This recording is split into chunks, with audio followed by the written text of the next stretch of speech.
हज़रत सैयदा ज़ैनब ने पूछा इमाम हुसैन से कि सारे ज़माने ने रोका है, ठीक है आप हक़ पे हैं, ये भी सब ने कहा है कि आप हक़ पे हैं, पर रोका भी सब ने, पर आप रुके क्यों नहीं। तो इब्ने कसीर और इब्ने असीर लिखते हैं कि इमाम हुसैन रो पड़े, कहने लगे बहन मैं रुक जाता, पर मैंने रात को नाना मुस्तफ़ा को ख्वाब में देखा है। तो हुजूर ने फरमाया हुसैन अगर आज ये रवाज पड़ गया ना यजीद जैसे लोगों का तो क़यामत तक पड़ा रहेगा।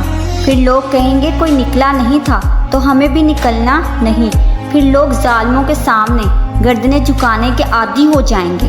करबला की जंग कुफर इस्लाम की जंग नहीं, कुफर इस्लाम की जंग नहीं करबला की, क्योंकि यजीद तो बड़ा पक्का नमाजी था, खुतबा देता था वो तो। जब इमाम हुसैन रज़ी अल्लाह ताला अन्हु ने करबला के मैदान में जुम्मे का दिन था तो यजीद के सामने कोई बात करना शुरू की, अमर बिन साद के सामने। तो अमर बिन साद कहने लगा हुसैन ज़्यादा बातें ना कर, हमारा जुम्मा लेट हो रहा है, जंग के लिए तैयार हो, फटाफट आ।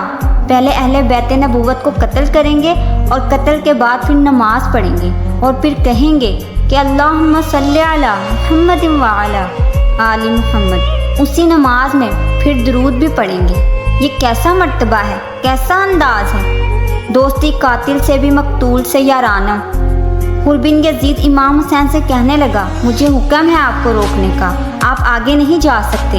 इमाम हुसैन ने फरमाया वजह, ज़मीन अल्लाह की है। उसने कहा आप बैत नहीं कर रहे, यजीद के हालात आपके हक़ में दुरुस्त नहीं हैं, आप नहीं जाएंगे।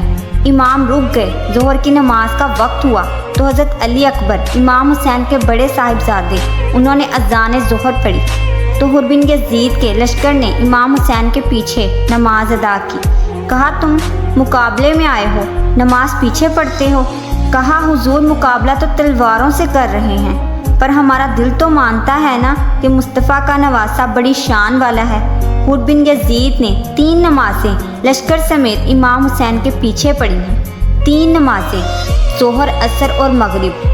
फिर इमाम हुसैन के सामने शराइत पेश की कि आपको यहाँ घेर लिया गया है, या आप बैत करेंगे या आप जंग करेंगे। तो इमाम हुसैन ने फरमाया नहीं भाई, बैत तो मैं नहीं करता, इसके अलावा जो तुम कहते हो मैं करने को तैयार हूँ। उसने ख़त लिखा उबैदुल्लाह इब्ने साद से। एक बंदा दौड़ाया पीछे कोफे, चंद मील से कूफा तक। कहा वो नहीं मान रहे, क्या करूँ, हुसैन इब्ने अली हैं, मैं ज़्यादा देर उन्हें रोक भी नहीं सकता।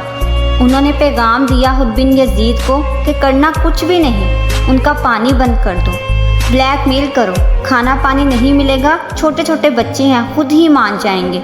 हज़रत इमाम अली मुकाम के बारे में हुर के पास जब ये पैगाम आया तो हुर कहने लगा मेरी तबीयत नहीं मानती हुसैन पर पानी बंद करो, दिल नहीं मानता। जब ये लफ्ज़ कहे ना दोबारा तो फिर उबैदुल्लाह इब्ने ज़ियाद ने अमर बिन साद को 10,000 आदमी दे के भेजा। कहा हुर बिन यजीद लचक दिखा रहा है हुसैन के यहाँ। एक रे का इलाका था, वहाँ बड़ी फसल होती थी, लोग कोशिश करते थे वहाँ का गवर्नर बनने की, कोशिश करते थे। तो उबैदुल्लाह इब्ने ज़ियाद कहने लगा तुम्हें रे की गवर्नरी मिलेगी, सबसे सरसब्ज़ो शहदाब इलाका, तुम्हें वहाँ का गवर्नर बनाया जाएगा अगर हुसैन के ख़िलाफ़ लड़ोगे। ये इतनी ज़बरदस्त होती हैं गवर्नरियाँ, गवर्नरियों के लिए लोग नस्ल रसूल के ख़िलाफ़ भी निकल आते हैं। ये इतनी तगड़ी होती हैं, इतनी जल्दी वफ़ादारियाँ बदलती हैं।